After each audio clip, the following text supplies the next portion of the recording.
வணக்கம் உறவுகளே! எல்லாரும் எப்படி இருக்கிறீங்க? நல்லா இருக்கிறீங்களா? அ நானும் நல்லா இருக்கிறேன். இன்றைக்கு பாவக்கா கறி தான் நான் செய்தேன். நல்ல சுவையா, டேஸ்ட்டா, காரமா இந்த பாவக்கா கறி எப்படி செய்யலாம்ன்றத வாங்க பார்ப்போம். பாவக்காய் நாங்க கட்டாயம் சாப்பிட வேணும். வாரத்தில 2 நாளாவது நாங்க பாவக்கா சாப்பிட வேணும். பாவக்காய் சாப்பிடுறது நல்லது. அது இப்படி செய்து குடுத்து பாருங்க, விரும்பி சாப்பிடுவாங்க.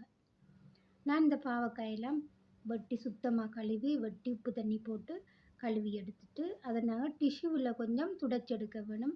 தண்ணீர் இல்லாம. இல்லாட்டிக்கு நாங்க பொரிக்கும்போது அது பறக்கும். அதனால நாங்க கொஞ்சம் டிஷ்யூல ஈரத்தன்மை போன பிறகு தான் பொரிச்சு எல்லாத்தையும் எடுக்க வேணும். பொரிச்சு எடுத்து போட்டு பாருங்க பொரியுது. ஒரு அளவா தான் பொரிக்க வேணும். ஆக பொரிக்கக்கூடாது. பொரிச்சு எடுத்து போட்டு நான் இங்கே ஒரு கடாய் வச்சிருக்கிறேன். அந்த கடாயில ஒலிவ் எண்ணெய் தான் சேர்த்திருக்கிறேன். ஒலிவ் எண்ணெய் சாப்பிடுறது நல்லது, ஆரோக்கியமும் விலைதான். ஆனாலும் நல்லது. கடுகு, சீரகம், வெந்தயம், கருவேப்பில்லை, பூண்டு, வெங்காயம் எல்லாம் சேர்த்து நான் கொஞ்சம் வதக்கியிருக்கிறேன். அந்த வெங்காயம் வதங்கின பிறகு 2 பச்சை மிளகாவும், ஒரு 7, 8 உள்ளியும் சேர்த்திருக்கிறேன். அதெல்லாம் ஒரு பக்கமா நாங்க ஒதுக்கிட்டு, அந்த எண்ணெயில அந்த சரக்கு தூளெல்லாம் மிக்ஸ் பண்ணினா தான் கொஞ்சம் சுவையும் அதிகமா இருக்கும், நல்லா இருக்கும். சீரகத்தூள் 1 டீஸ்பூன், மிளகுத்தூள் 1 டீஸ்பூன், மஞ்சத்தூள் 1 டீஸ்பூன், எங்களுக்கு காரத்துக்கு ஏற்ற மாதிரி மிளகாய்த்தூள். அதிகமான காரம் சாப்பிடக்கூடாது, அதிகமான உப்பும் சாப்பிடக்கூடாது, அதிகமா நாங்க எண்ணெயும் சேர்க்கக்கூடாது. உப்பு, உரப்பு, எண்ணெய் எல்லாம் குறைவா தான் நாங்க சேர்க்க வேணும், சாப்பிட வேணும். அதுதான் ஆரோக்கியம். அந்த எண்ணெயிலேயே எல்லாம் நான் மிக்ஸ் பண்ணி போட்டு, அதுக்கு பிறகு ஒரு 3 தக்காளி பழத்த நான் கிரைண்டர்ல அரைச்சு எடுத்திருக்கிறேன். பழப்புளி போடல.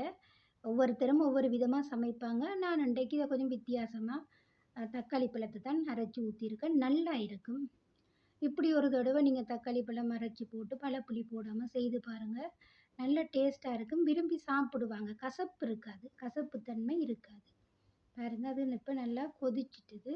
கொதிச்ச பிறகு நான் உப்பு அதோட சேர்க்கிறேன். உப்பு தேவைக்கேற்ற ஏற்ற மாதிரி கொஞ்சம் உப்பும் நான் சேர்க்கிறேன்.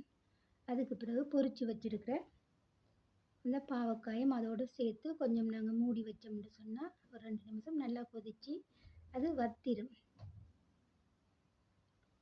நாங்க பாவக்காய பொரிச்சு எடுத்துட்டு அப்படியே அந்த எண்ணெயோட போடக்கூடாது. நாங்க டிஷ்யூல இது பண்ணி தான் எடுத்து போட வேணும்.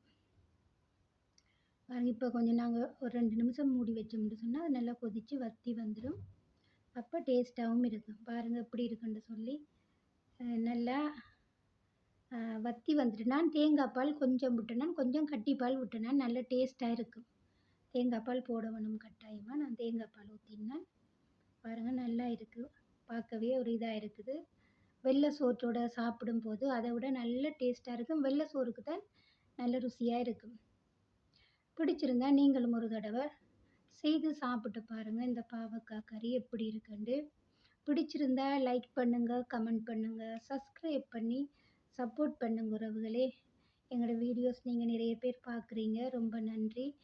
சப்போர்ட் பண்ணுங்க உறவுகளே.